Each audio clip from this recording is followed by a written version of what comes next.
मांगे दुआ वतन पे रहे अपने कर्म यूं ही सदा, हौसले बुलंद रहे, ना रहे कोई मायूसियां। आओ मिलकर सबको दिखला दे, हम हैं जिंदा कौम, सबको बतला दे। आओ मिलकर सबको दिखला दे, हम हैं जिंदा कौम, सबको बतला दे। आओ मिलकर सबको दिखला दे, हम हैं जिंदा कौम, सबको बतला दे।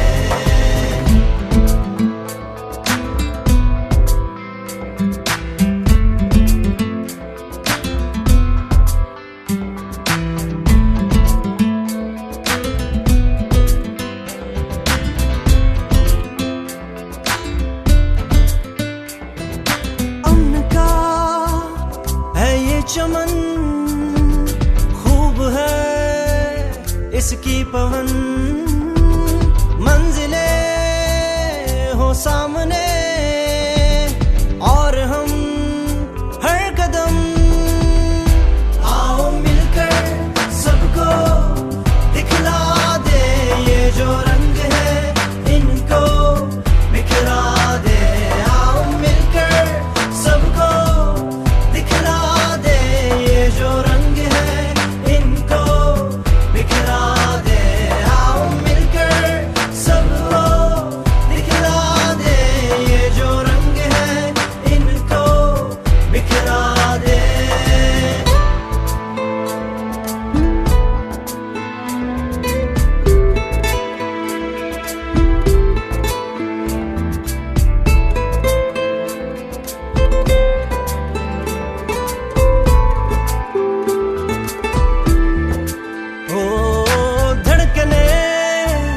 अब ये कहे फासले अब ना रहे, नफरतें अब ना पले, एक ही आवाज में झूम कर कहे।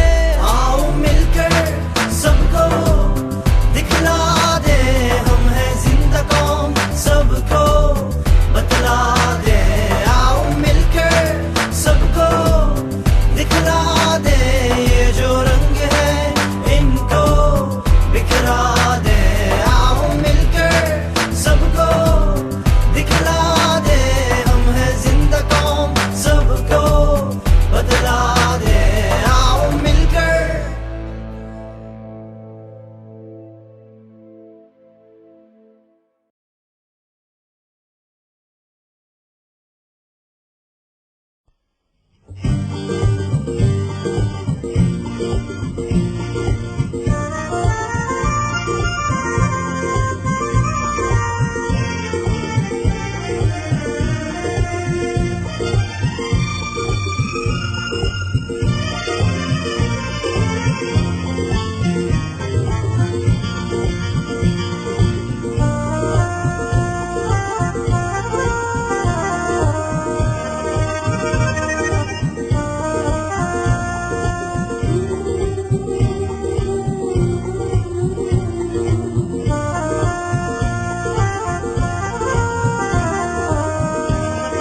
जश्न आज़ादी मुबारक।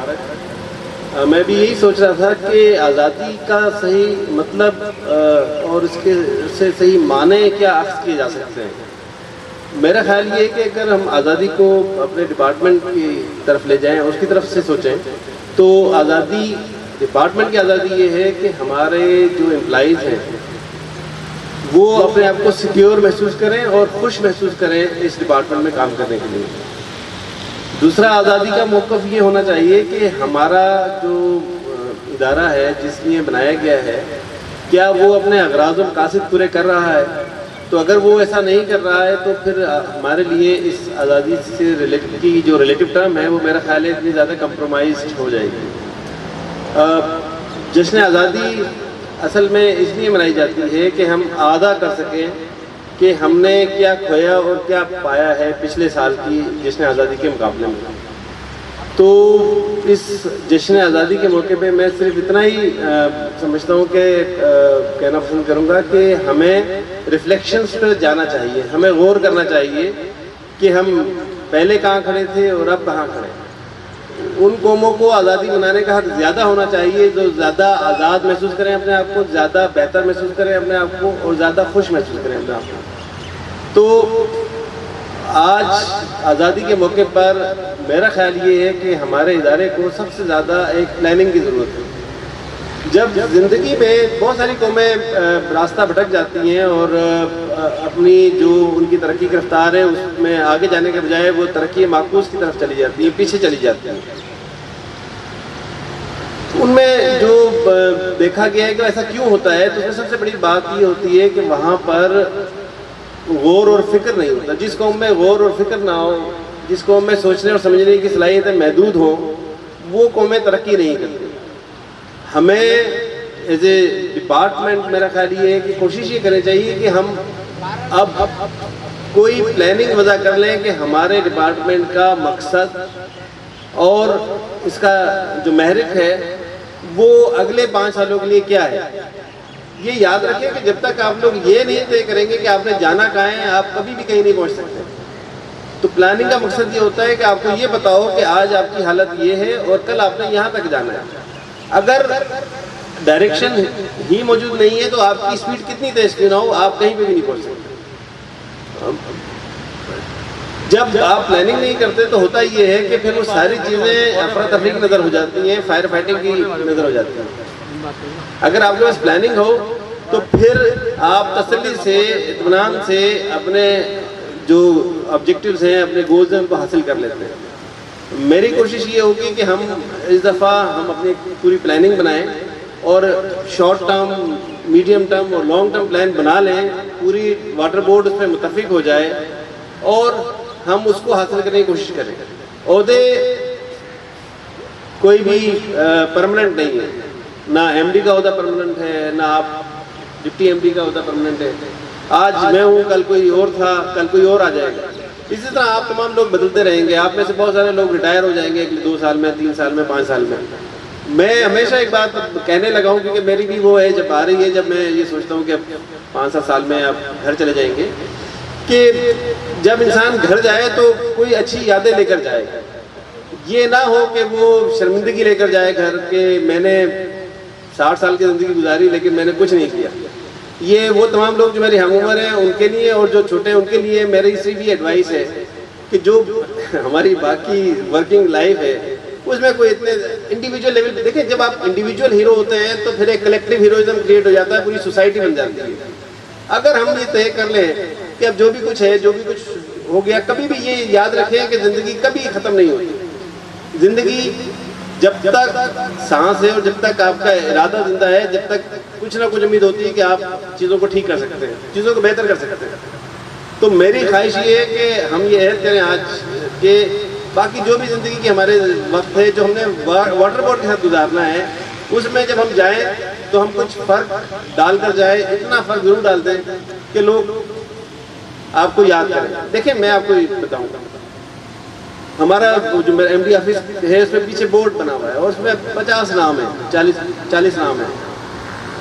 किसी को रिटायर हुए 20 साल हो गए, किसी को 10 साल हो गए, किसी को 30 साल हो गए। आज भी लोग अच्छा या बुरा बात ज़रूर करते हैं उनके मुताबिक। आप लोगों के मुताबिक भी जो अच्छे काम करेगा वाटर बोर्ड 10 साल 20 साल उसको याद रखेगा, और बदकिस्मती से अगर किसी ने वाटर बोर्ड को नुकसान पहुँचाया या वो अच्छी परफॉर्मेंस नहीं दे सका तो बदकिस्मती से लोग उसे अच्छे अल्फाजों से फिर याद नहीं करेंगे। तो ये तज़किरा जारिया है जो अच्छा या बुरा हो सकता है। आपको मेरा ख्याल ये है कि ये मुनासिब वक्त है कि हम वाटर बोर्ड को ठीक करने की कोशिश करें। उसमें यूनियंस का बड़ा इंपॉर्टेंट रोल है, उसमें ऑफिसर्स एसोसिएशन का बड़ा इंपॉर्टेंट रोल है। माजरत के साथ वो बहुत बड़ा रोल है जो उन्हें